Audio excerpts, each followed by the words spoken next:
Good evening friends.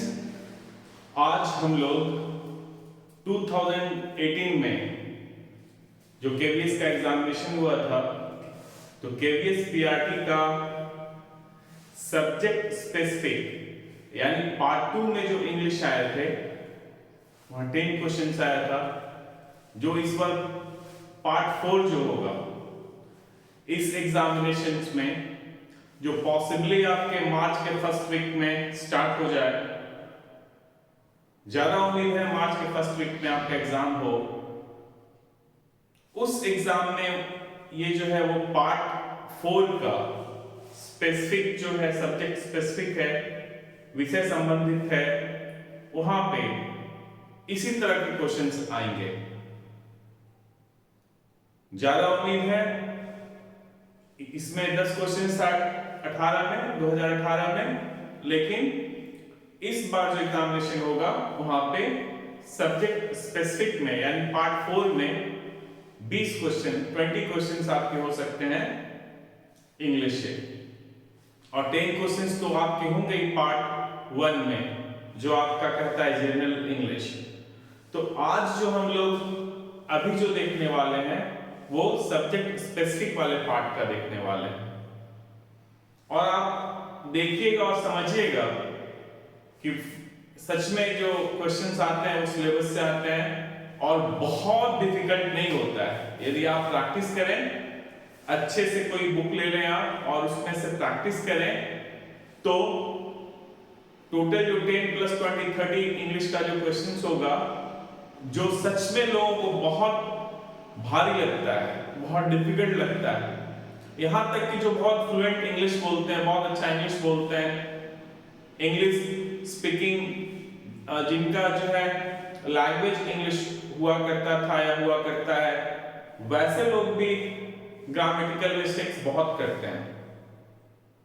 तो English कहीं ना कहीं बहुत बड़ा रोल प्ले करेगा आपके सिलेक्शन में, तो इसलिए ये बहुत इंपॉर्टेंट हो जाता है। तो मैंने पिछले वीडियोस में आपको बताया सिलेबस, और फिर 19 जो टाइप ऑफ क्वेश्चंस फ्रेम किए जा सकते हैं वो भी मैंने एनलिस्ट किया, जो आपको हेल्प करेगा समझने में, हाँ इस तरह से क्वेश्चन फ्रेम किए जा सकते हैं। आज हम लोग देखेंगे 10 क्वेश्चंस जो 2018 में पार्ट 2 में आया था, कि वो क्वेश्चंस किस तरह से आए हैं, किस पार्ट से आए हैं।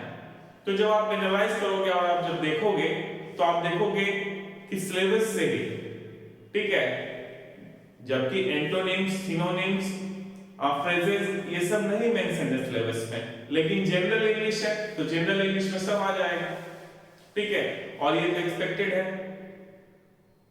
आपके सिलेबस में प्रेजेंट परफेक्ट नहीं दिया हुआ है, लेकिन यहाँ पे आप देखोगे प्रेजेंट परफेक्ट से भी क्वेश्चन है, हालांकि यहाँ पे वर्ब करके दे दिया है, और वर्ब तो आपको पढ़ना ही पढ़ना है। तो खैर, English is very important if you want to get selected in your KVS examination, ठीक है। If you want a selection you have to have prepare English very well. आपके पास टाइम लिमिटेड है, 2 मंथ है पॉसिबली, तो 2 month में आप कितने अच्छे से प्रिपेयर कर सकते हैं वो आपके ऊपर में, आपके प्लानिंग पे डिपेंड करेगा, ठीक है। आप कितना टाइम डिवोट कर पाते हैं, कितने अच्छे से पढ़ पाते हैं, उस पे डिपेंड करेगा। लेकिन इंग्लिश को आप छोड़िएगा मत, इंग्लिश इज वेरी इंपॉर्टेंट। और आई विल ट्राई, यदि आप हमारे साथ में बने रहेंगे, ठीक है, तो मैं एकदम सिलेबस पे स्टिक रहूंगा, और जिस तरह से आपके एग्जाम में क्वेश्चंस आ सकते हैं उस तरह से हम लोग प्रिपेयर करेंगे, ठीक है। तो चलिए अभी हम लोग देखते हैं क्वेश्चंस किस तरह से एग्जामिनेशंस में जो है क्वेश्चंस आए थे 2018 में। तो we will start now. First question you can see, choose the options which best describes the meaning of the underlined, ठीक है। तो ये एक सेंटेंस है, ठीक है, she crawled forward inch by inch। तो जो ये इंच बाय इंच है, इसके बारे में आपसे पूछ रहा है। तो इंच बाय इंच का, हालांकि ये तो इजी है, बहुत बार हम लोग इसको यूज करते हैं ठीक है, डे टू डे लाइफ में भी। तो ये तो इजी पार्ट है, लेकिन इस तरह से आपके एग्जाम्स में आएंगे तो आपको जो है जो बहुत ज्यादा पॉपुलर है, जो मोस्ट कॉमनली यूज्ड है, वो सब आपको मेमोराइज करने पड़ेंगे।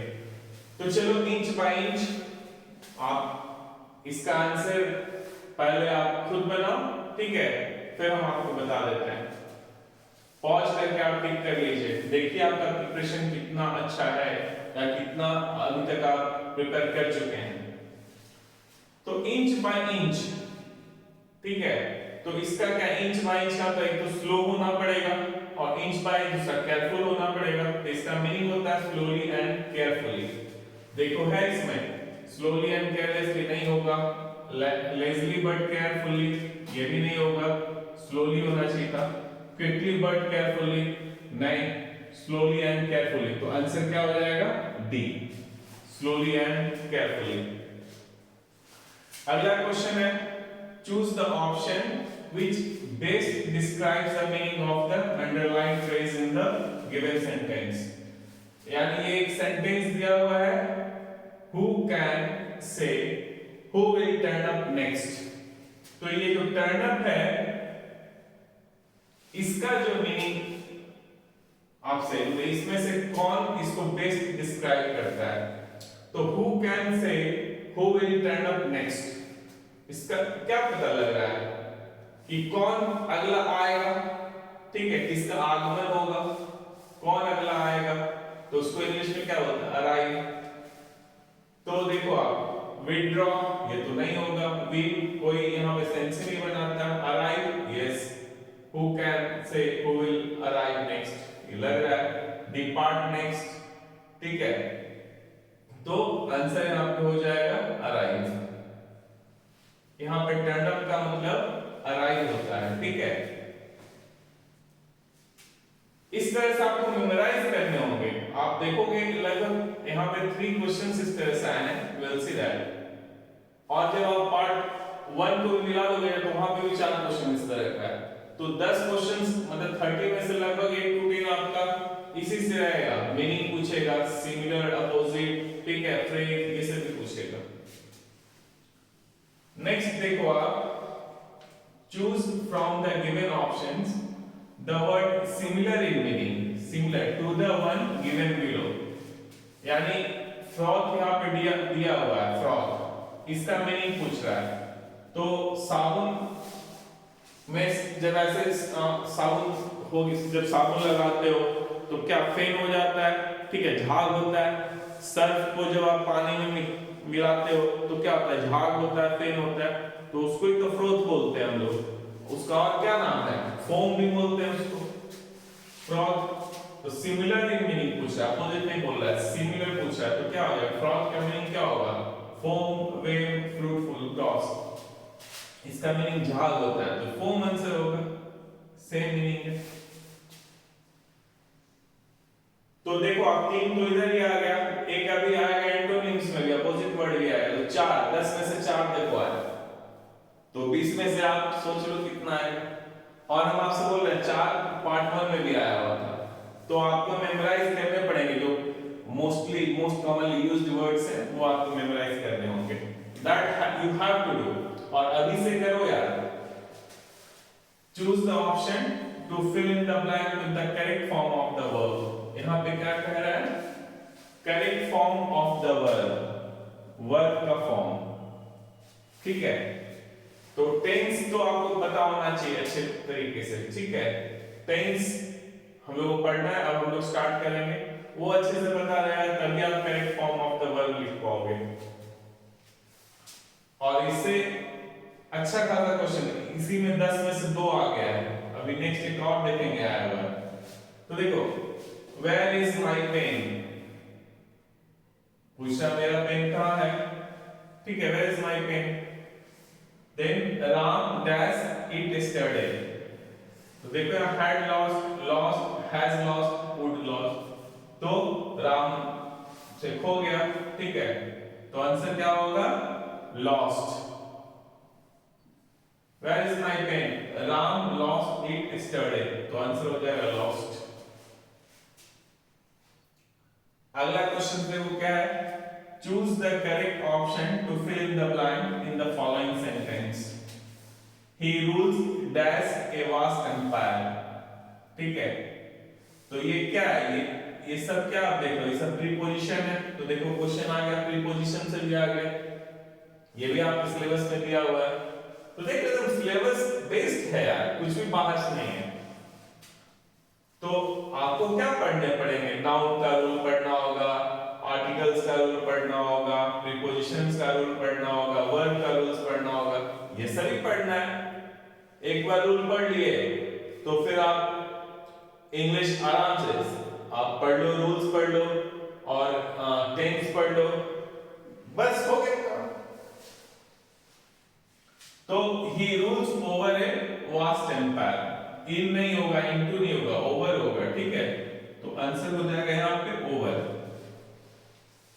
नेक्स्ट क्वेश्चन है choose the option to fill in the blank in the following sentence with correct form of the verb. देखो फिर से कह रहा है वर्ब का करेक्ट फॉर्म, और क्या है आपका? We dash Ram and Shyam for many years.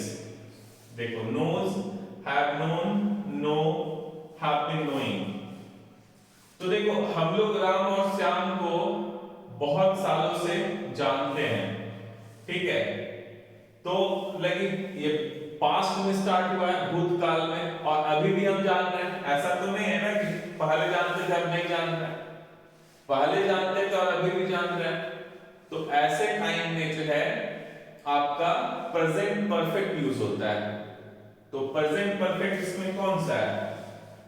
यही है ना, हैव नोन, यही आपका प्रेजेंट परफेक्ट है। ये दोनों नहीं होगा, ये भी नहीं होगा, तो ये हो जाएगा।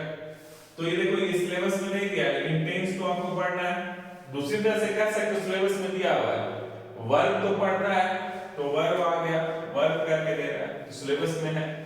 यानी टेंस आपके सिलेबस में सिर्फ 6 दिया है, लेकिन हम लोगों को टोटल पढ़ना है। ठीक है, सिर्फ दिया है 6 दिया है। ठीक है, ये परफेक्ट नहीं दिया है, लेकिन वो भी आपको पढ़ना है। तो आंसर हो जाएगा बी।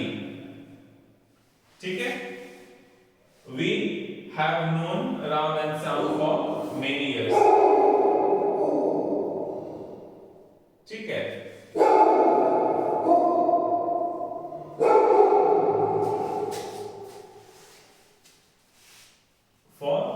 Many years. ठीक है, ये आपका आंसर हो जाएगा।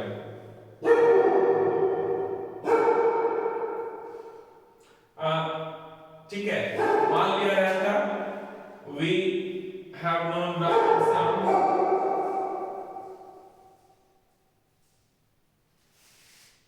सम मेनी इयर्स की जगह मान लिया दे देता है 2019। तो जब टाइम स्पेसिफाई कर देते हैं तो फॉर की जगह पे सिंस आ जाता है। ये सब हम लोग पढ़ेंगे। ठीक है, नेक्स्ट क्वेश्चन जो है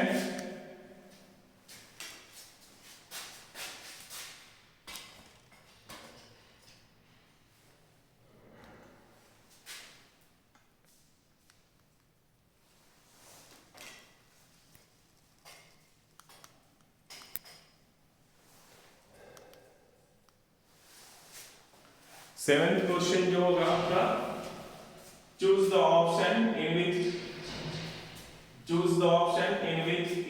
each word in the following table has been correctly matched with its respective parts of speech। तो यहाँ पे क्या देखोगे ना, ये 4 वर्ड दिया हुआ है, फोमी, फ्लैश, बर्ड, कैन। अब कह रहा है ना कि ये कौन सा पार्ट्स ऑफ स्पीच को रिप्रेजेंट करता है, वही फाइंड आउट करना है आपको। तो फोमी क्या हो जाएगा? ये आपका एडजेक्टिव है। फ्लक्स क्या होना चाहिए? ये नाउन है। बट क्या है बताओ? बट आपका कंजंक्शन है। और कैन क्या है? आपका वर्ब है, ऑक्सिलरी वर्ब है। तो देखो आप फोमी मतलब एडजेक्टिव किस में है? तो बी में एडजेक्टिव है, नाउन है, कंजंक्शन है, कैन वर्ब है। तो आंसर हो जाएगा आपका बी। करेक्ट आंसर क्या होगा?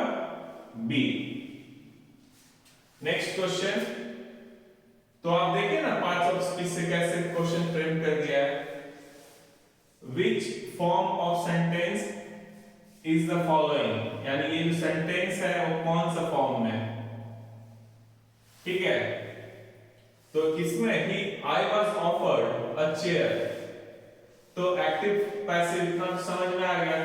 तो ये किसमें है, पैसिव में, आई वॉज ऑफर्ड, ठीक है, बाय समवन है ना अ चेयर, तो क्या हो जाएगा, I was offered a chair, passive voice हो जाएगा, ठीक है। तो करेक्ट आंसर हो जाएगा passive. Next question, choose the correct option to fill in the blank in the following sentence. इसमें अब देखो आप, ठीक है, ये एक्टिव पैसिव से क्वेश्चन आ गया, जबकि ये सिलेबस में नहीं है, लेकिन पार्ट 1 जो है वो क्या कहता है, जनरल इंग्लिश, उसमें सब कुछ आ गया। तो आपको पढ़ना पड़ेगा, एक्टिव पैसिव वॉइस भी पढ़ना पड़ेगा और डायरेक्ट इनडायरेक्ट, ठीक है, यानी नरेशन भी पढ़ना होगा। Next one is choose the correct option to fill in the blank in the following sentence. Sita has got a nice smile, ठीक है, dash smile, dash nice smile। ये आ गया आपका, किससे क्वेश्चन आ गया, आर्टिकल से आ गया। तो आर्टिकल्स के रूल्स आपको पढ़ने होंगे सही ढंग से, ठीक है, एकदम श्योर आपके एग्जाम्स में आएगा और इसी तरह से फिल इन द ब्लैंक्स में आएगा।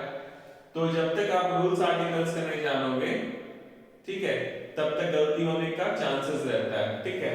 तो यहाँ पे ए हो जाएगा, हम लोग आर्टिकल्स के रूल्स पढ़ेंगे, देखेंगे, आंसर हो जाएगा ए।